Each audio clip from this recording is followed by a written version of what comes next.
Hi, and welcome back to Foreign Office. I'm Michael Weiss, Director of Special Investigations at the Free Russia Foundation. I'm also news director at New Lines Magazine, where for the last week, our man in Kyiv has been John Sweeney, a good and dear friend of mine, a former BBC journalist of high renown. John, you're in Kyiv. You're dressed ridiculously like a hobo out of PG Woodhouse, but let's leave that to one side for now. It was a grim day for you. You've gone to the Babyn Yar Holocaust Memorial, which the Russians bombed I yesterday. didn't. No, I didn't go there. I You didn't didn't go go there. there. Okay. I went to the TV tower. To the TV tower. Okay. Tell us a little bit about what happened and what you saw. So here's a memento from my trip to the TV tower. This is part of a Russian missile. What happened was that the Russians hit the TV tower in the center of Kyiv at 6 o'clock last night. 5 people were declared to be dead. There's a curfew on at 8, and it's foolish to move around at night, even before the curfew. So I waited until 8 o'clock this morning, and I don't have a car, I don't have a driver, I'm here freelance, so I hitched a ride. Nice guy called Vlad picked me up, gave me a ride to the TV tower. There's a lot of checkpoints, a lot of anxiety, Ukrainian militia. Like, these are ordinary folk with guns who can be a little heavy at times. I did get arrested the other day, but generally it's all right. So part of the reason I wear the comedy orange hat is that I am the least martial looking person in town. It's a deliberate thing. You could say that again. And therefore it works. And the moment I just, and I'm afraid it's really cheesy, when we roll up, I wind down the window and say in my very, very, very English voice, hello, British reporter. And some of the time, Mike, I've actually said, God save the Queen. And some of the time, the Ukrainians say, God save the Queen. It's real because we gave them these new next generation light anti-tank weapons quite early on. And from what I gather from our other man in Kyiv, Oz Katerji, that the NLAW anti-tank systems, I mean, everyone's got them in Kyiv, waiting for the Russians to roll down and sort of meet steel and hellfire. So it doesn't seem like this is going to be a city easily occupied. What's no. Yeah. I mean, honestly, like, I can punch through because I'm British and I project British and I'm wearing a silly orange hat. But it was tough. But actually, I'm although I'm getting on a bit, I was the first reporter inside the TV tower complex. Yeah. This morning. And I met a guy called Ross, who before the war was a hot air balloon pilot. Now he's a kind of pretty terrifying, mean-looking guy, and you can see him on my videos at John Sweeney Raw. I interviewed the guy, and he's got his gun, he's got his hoodie. He looks a mean and nasty guy, but actually he was a hot air balloon pilot. And I said, when I said goodbye to him, I said, by the way, when all this dark nonsense is over, I'm coming back and I'm going for a ride in your balloon. And we did that. Anyway, that's what the conversations in Kyiv are always like. Yeah. It's a constant dip, roller coaster between grim, and then there's a moment of light and humor, and these moments of light and humor are precious. He shows me the damage. The TV tower is massive, kind of Eiffel Tower-esque, but red and white, huge structure disappearing into the early morning fog. No obvious damage to that, but the control building at its feet has been blasted, and I see the back end of the blast, windows smashed, all rubble come out this way. We walk around to the front where the missile landed, and there's a hole the size of a big SUV or a kind of large beach hut in the structure of the building. It's a great big hole. Somebody, one of the workers, has been was walking in front of it at the time, and he or she, their corpse had been removed, but there was a puddle of bright red blood directly there. And this is when Ross picked up this thing. This is from Russia without love. And this stuff, so that people know, it moves at something like 900 miles an hour after it's hit the ground. and as it spins, it can kill you in any which way. We moved out of the and just to stop you, this killed 5 people at least, right? And injured at least 5 more. Yeah. So wait. Yeah. So this guy was a worker in the TV tower thing. He's not a fighter. He's not a soldier, as far as I know. I don't know, but I'm assuming he's a worker there. We walk out of the complex, cross the street. But what's happened is there were 4 missiles and 2 missiles overshot. And they hit a row of shops, some of which were still burning. And what I saw, and remember, I'm there at something like 8:25 this morning, so very, very early on, there's a number of journalists have come out to this scene, which is more accessible than the tower. And we can see either ambulance workers or people from the morgue working with 3 bodies, one of which is an old man. And I'm there before the ambulance people or the morgue people put a blanket over him. And they've got a dark grey van and they put the blanket over him. And then a little further back towards the shops, I can see, and I'm standing about 100 yards away, maybe 50 yards away. I don't want to get close up. When I do a video, the scene is in the background, but what you can clearly see is the people from the morgue putting a blanket over the bodies, and this is the body of the mother and the child. So this morning, let's remember that the Kremlin is saying that this war is not harming any civilians. Well, this morning I saw that that was a lie. This morning I saw 3 civilians. The old man was clearly an old man. The mother and child were clearly a mother and child. So the Kremlin is lying. It is killing civilians. And I saw that with my own eyes this morning, Mike. And I mean, you know, the idea that they're even attempting to use precision guided munitions to take out military infrastructure. They went after the TV tower, presumably because they want to keep Ukrainian television off the airwaves, right? They don't want the Ukrainians to be able to communicate to their own people about the devastation and what's happening.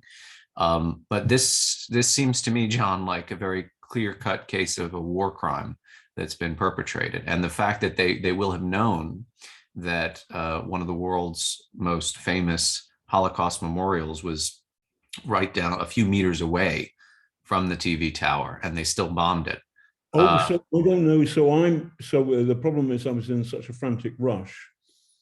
Is the TV tower close to Babyn Yar? Yes. I don't know the exact geographical location, but I'm told it's only a few meters away.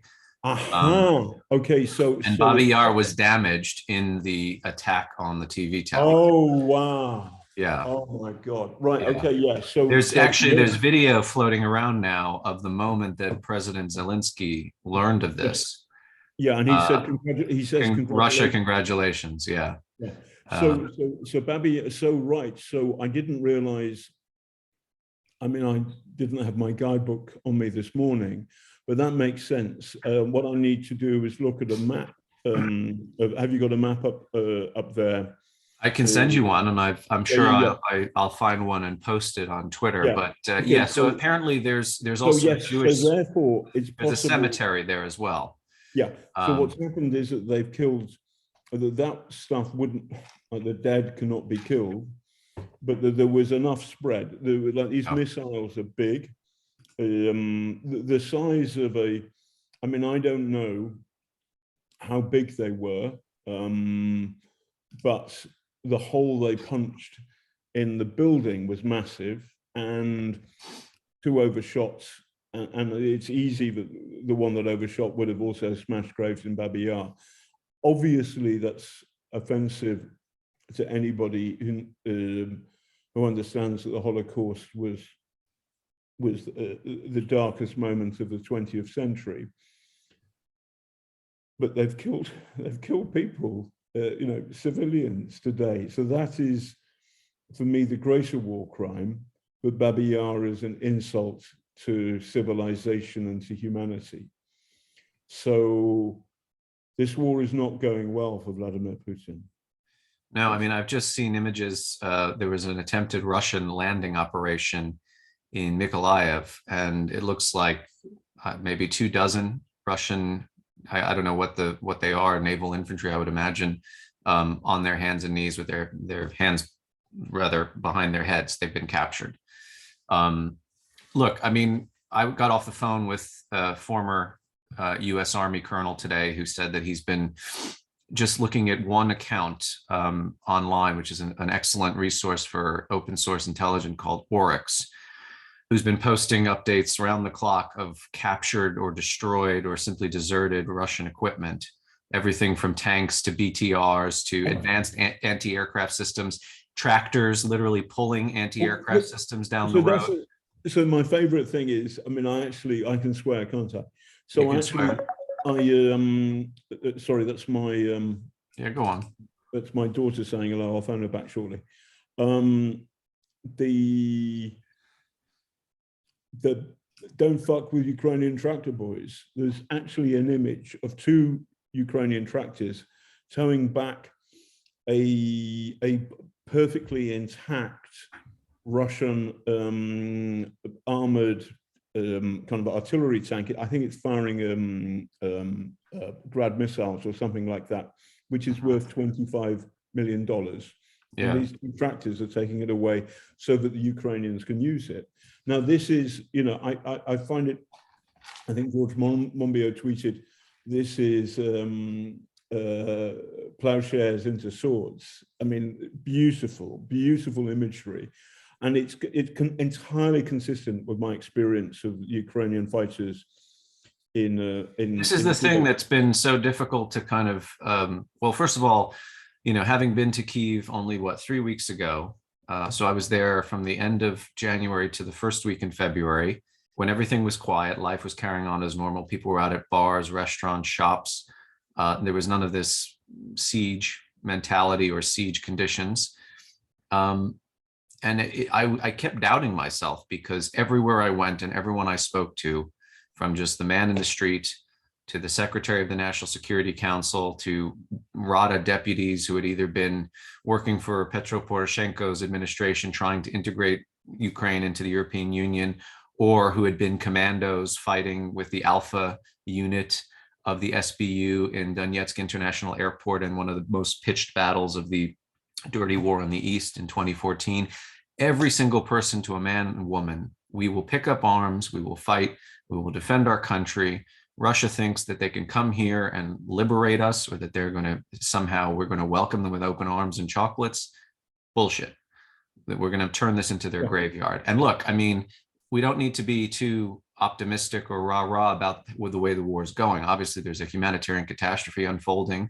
I've seen images from Kharkiv that are devastating. I mean, it looks like Guernica at this point.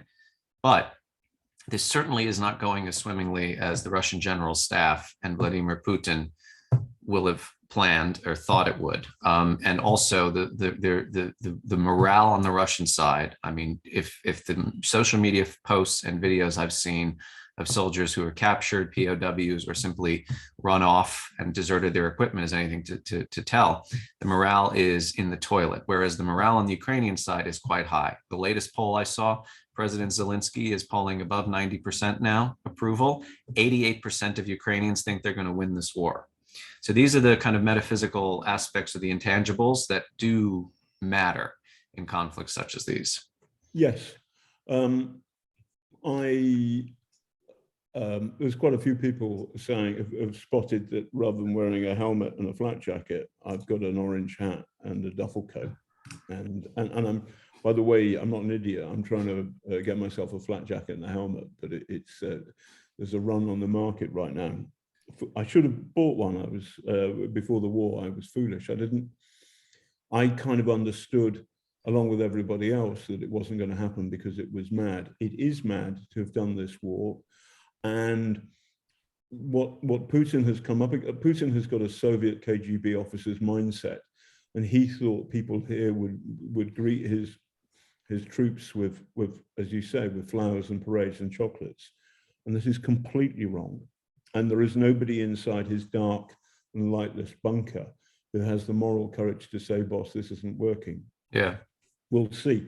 But at the moment, what he's doing is he switched off Echo Mosky, he switched off TV Rain, he's tried to he's taken out Ukrainian TV by hitting the towers, control building, but they'll put it back on. You know they will.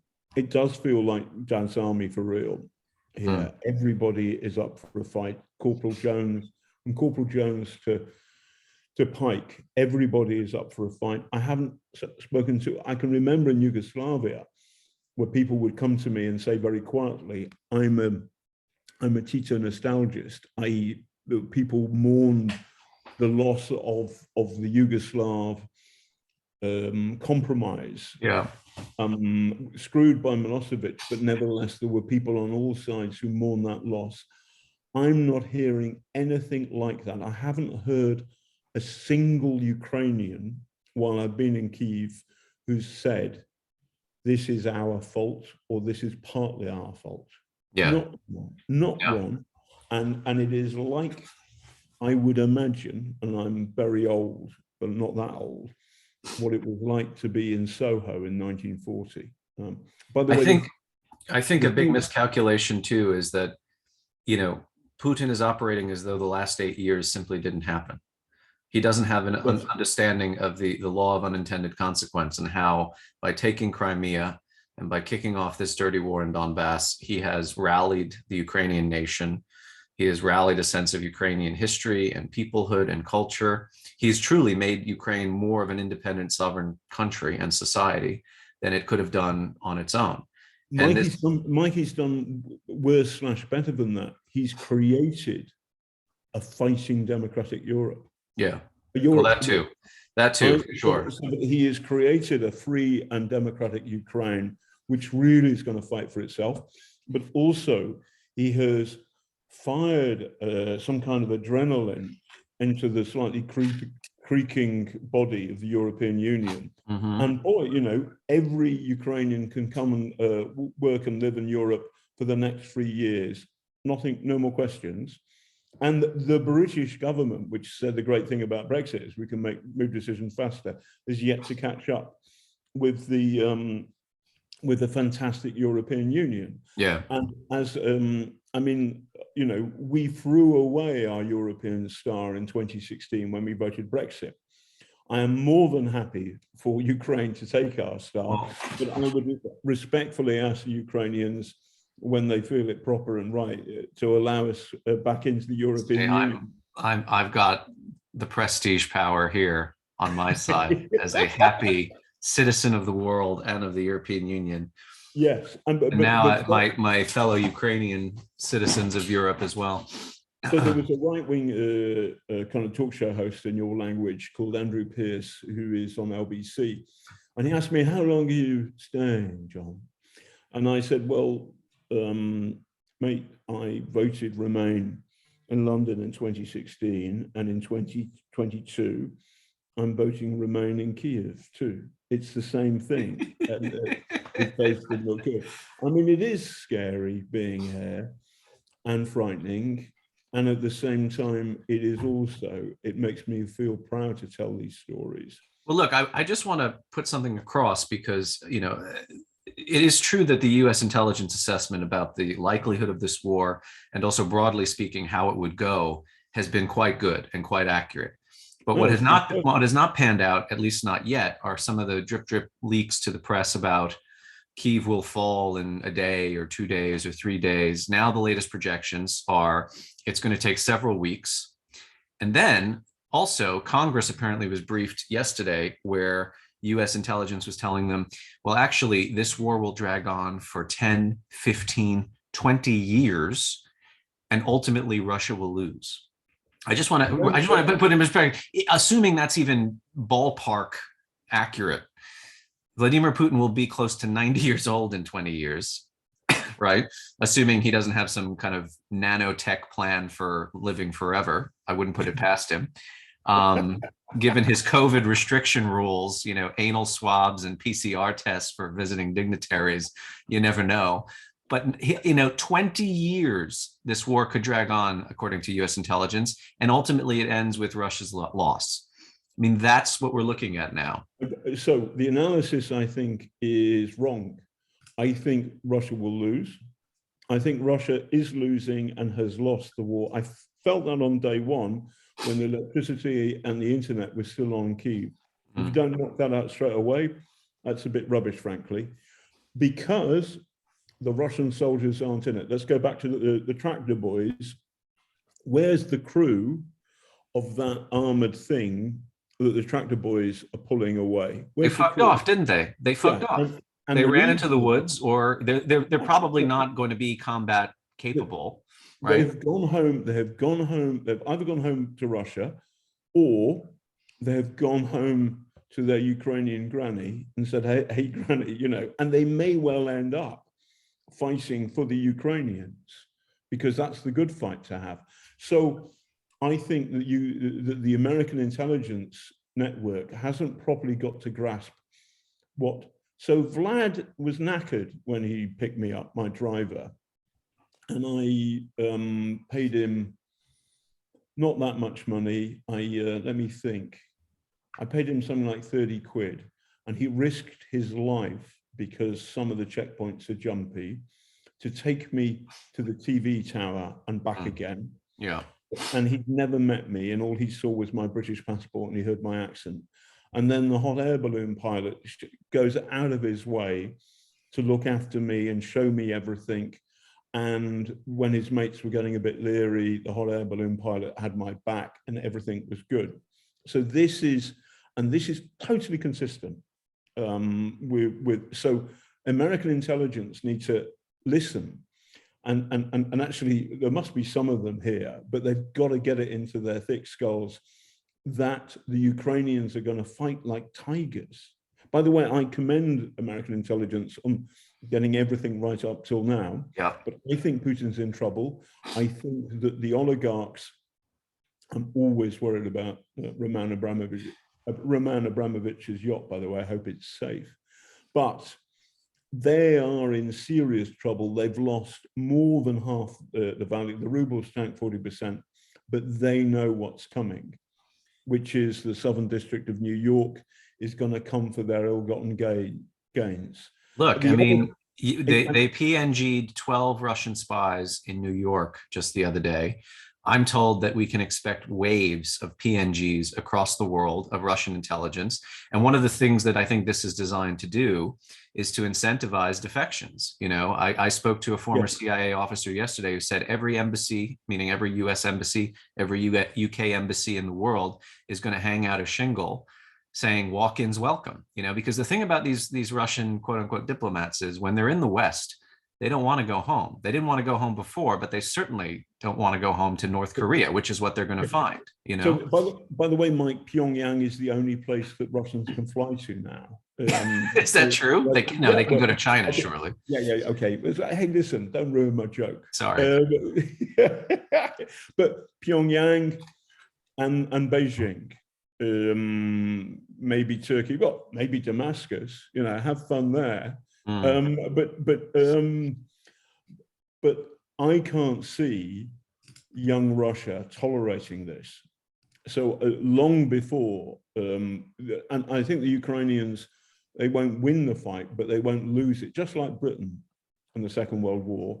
And then something in Russia will happen. Yeah. Which will. Well, look, I mean, everybody I've queried on this says the likelihood of a coup or some kind of military putsch in Russia has increased exponentially in the last week. If I'm a Russian general and I'm saying, listen, my boys aren't fighting, and then Putin says, well, they're cowards. No, they don't want to fight. They're not cowards. They don't want to fight because this isn't our fight. Well, and keep in mind too, look, I mean, there's a lot of bad assessment or analogies being floated in the American press. Oh, well, this is a civilized country. Ukrainians watch Netflix and so on, as opposed to, say, Syria, which, you know, according to the American media is full of barbarians, right? But there is one aspect that makes this war different, which is a lot of Russians in the armed services, in the special services, in all levels of society, government, institutions, whatever, are Ukrainian by background. And I can tell you, I'm one of the guys I've interviewed from my book on the GRU is Christo Grozev of Bellingcat. One of the ways that he was able to receive all of these dark web databases of passports and driver's license and tax information from which he then derived identities for the GRU assassins who did Skripal or coups in Montenegro or sabotaging arms and ammo depots in Czechia and Bulgaria. Is he actually guilted some of these people. He looked for those who had Ukrainian surnames and told them, this your government did MH17. Don't you feel terrible about this? And they said, yeah, we kind of do. So they gifted him dark web database. Yeah. This is the thing. Russia is very vulnerable right now because this is a war against a country and a society that, by Vladimir Putin's own lights, right? I mean, that essay he wrote, 7,000 words last summer, we are one people. Well, you've never been one people. But if that's the way you think, mate, then you've basically, your legacy is going to be a devastating civil war. Right, mate, listen, I've got a problem in that I've got to, hold on. No worries, man. I know things are tight for you and you've got a lot of yes. interview requests. So we'll leave it there. John Sweeney, live from Kyiv, about to do another interview, it seems, with his funny orange hat.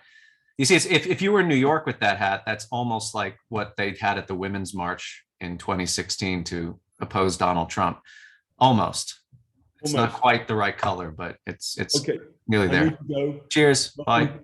Love from Kiev. Yep. Take care. Be safe.